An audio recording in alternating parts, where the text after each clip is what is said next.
Very good. When we thought artificial intelligence would cut costs and reduce team sizes, many of us assumed that would be the logical path. However, Coca-Cola's new Christmas ad shows this expectation was far from reality, and reactions to the latest spot have been almost unanimous.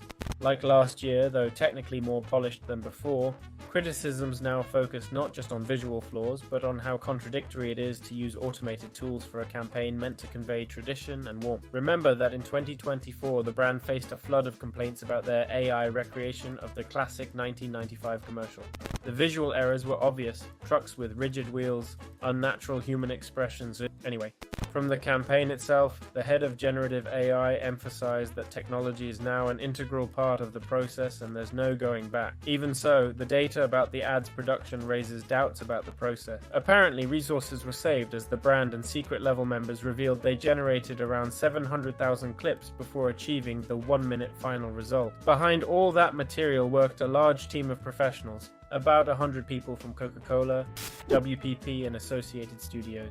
In reality, the scale of work was no less than that of a conventional animated commercial. What changed was the type of tasks. Instead of investing more in traditional modeling and animation, the team dedicated their efforts to generating thousands of variations, selecting the most useful ones, and refining them repeatedly.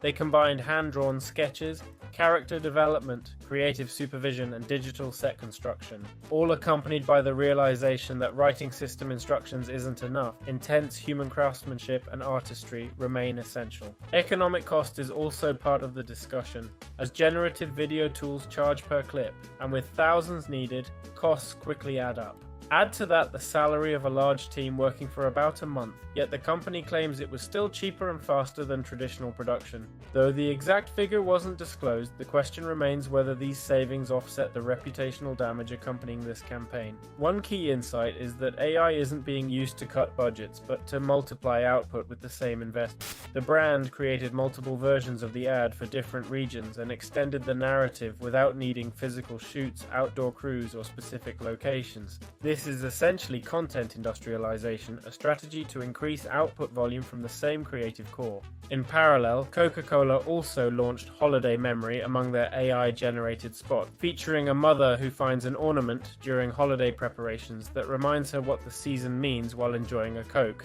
This campaign, with the slogan "Refresh Your Holidays," reinforces their message of unity, optimism, and recognition for those who show generosity during the season. Meanwhile, they'll maintain other traditional elements in their Christmas campaigns, such as caravans, trucks, and essential activities. Yet despite all these efforts, controversy has once again emerged. Okay, just like last year, consumers pointed out that the results still look strange. For many, replacing actors with digitally generated animals isn't great news either. And with the sole exception of a Santa Claus created from classic illustrations, it reinforced the artificial feel, even though this time the brand publicly emphasized that real artists recorded the music. Negative comments multiplied again. Some defended the initiative, arguing that professionals were behind the ad developing ideas and making creative decisions, with AI just speeding up the process. However, social media users began spotting inconsistencies, editing layers with generic names, adjustments that made no technical sense, and details suggesting the material might have been manipulated after Coca-Cola uploaded the behind-the-scenes footage. So basically what we're seeing is a shift in advertising logic. More volume, more speed, less reliance on traditional methods. So anyway, tell me what you think about this campaign. It's their second year doing it, so let's hear your thoughts.